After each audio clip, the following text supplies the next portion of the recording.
लाख हरा लाख भगवानी लाख हरा। स्वागत करता हूँ मेरू पहाड़ के एक और अंक के साथ। और इस अंक में हम बात करेंगे हमारे लोक पर्व हरेले या हराव की। इस चैनल का हमेशा ये प्रयास रहा है कि हम अपनी संस्कृति को, अपने रीति रिवाजों को संजो कर रख सकें, जान सकें। साथ ही आपसे अनुरोध भी करता हूँ कि आप अपनी संस्कृति को जानें और ज़रूर अपनी अगली पीढ़ी कर, खासकर इन बच्चों तक जरूर पहुँचाएं, ताकि बच्चे अपनी संस्कृति और रीति रिवाजों से जुड़े रह सकें। और साथ ही आपसे आग्रह करूँगा कि इस चैनल को सब्सक्राइब और शेयर जरूर करें। हरेला उत्तराखंड का एक प्रमुख त्यौहार होने के साथ साथ यहाँ की संस्कृति का भी एक अभिन्न अंग है। इस त्यौहार का संबंध सामाजिक सौहार्द के साथ साथ कृषि व मौसम से भी है।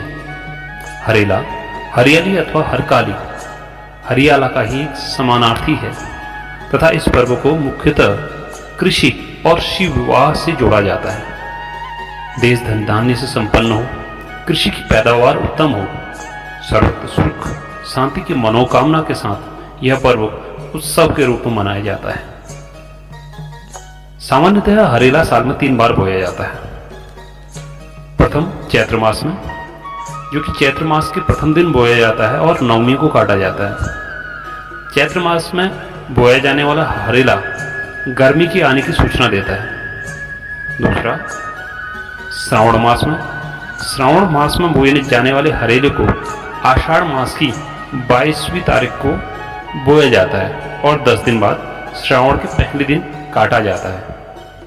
और तीसरा आश्विन मास में, आश्विन मास में नवरात्रि के पहले दिन बोया जाता है और दशहरे के दिन काटा जाता है ये हरेला। तो ये आश्विन मास की नवरात्रि में बोया जाने वाला ये हरेला सर्दी के आने की सूचना देता है। तो आज हम बात कर रहे हैं श्रावण मास में मनाए जाने वाले हरेले पर्व की। श्रावण मास में मनाया जाने वाला हरेला सामाजिक रूप से अपना एक विशेष महत्व रखता है तथा समुचे कुमाऊं में अति महत्वपूर्ण त्योहारों में से एक माना जाता है, जिस कारण इस अंचल में यह त्योहार अधिक धूमधाम के साथ मनाया जाता है। जैसा कि हम सभी को पता है कि श्रावण मास भगवान भोले शंकर का प्रिय मास होता है, इसलिए हरेले के इस पर्व में कहीं कहीं हरकाली के नाम से भी जाना जाता है। पुराणों में कथा है कि शिव की अर्धांगिनी सती ने अपने कृपण रूप से खिन्न होकर हरे अनाज वाले पौधों को अपना रूप देकर पुनः गौरा रूप में जन्म लिया था। इस कारण ही संभवतः शिव विवाह के इस अवसर पर अन्न के हरे पौधों से शिव पार्वती का पूजन संपन्न किया जाता है। श्रावण मास के प्रथम दिन वर्षा ऋतु के आगमन पर हरेले के काटकर यह त्योहार मनाया जाता है, जिसमें 10 दिन पहले बोया हुआ होता है।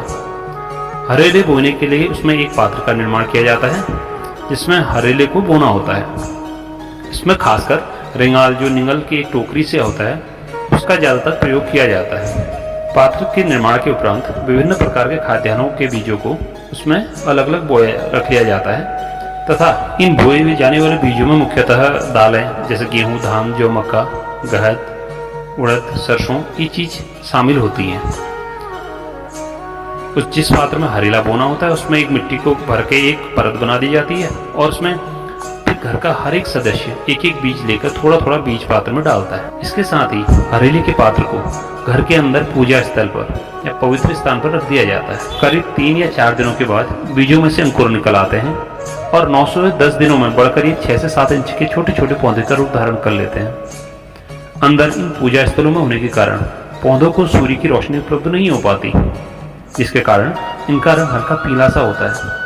इन हरे पीले पौधों को ही हराव या हरेला कहा जाता है। बोने के 10 से 10 दिन में जब ये हराव काटा जाता है तो सबसे पहले इसे देवताओं को अक्षत, पिठा, चंदन आदि के साथ विधि पूर्वक इसको चढ़ाया जाता है। इसके बाद घर का वरिष्ठतम सदस्य या फिर कुल पुरोहित घर के सभी सदस्यों को हरेले को लगाते हैं। हरेला लगाने से हमारा तात्पर्य यह है कि घर के सदस्यों के सर या कान पर हरेले के तिनके रखे जाते हैं। हरेला लगाने वाला हरेला लगाते समय स्थानीय भाषा में शुभकामनाएं भी देता है। जिसका मंत्रोच्चार के समान ही पाठ किया जाता है, जिसमें उसके दीर्घायु होने, समृद्ध होने और सुख की कामना की जाती है। छोटे छोटे बच्चों को हरेला पैर से ले जाकर सर तक लगाया जाता है तथा इसके साथ ही शुभकामना गीत जी रे जाग रे गाया जाता है। लाग हरेला लाग दशें लाग बगवा जी रे जाग रे धरती जस आगव आकाश जस जागव है रे सूर्य जस तराण हो स्वाय जस बुद्धि हो दूब जस फलिए सिल पीसिस बहात खाए जाठी टेकी झाड़ जाए।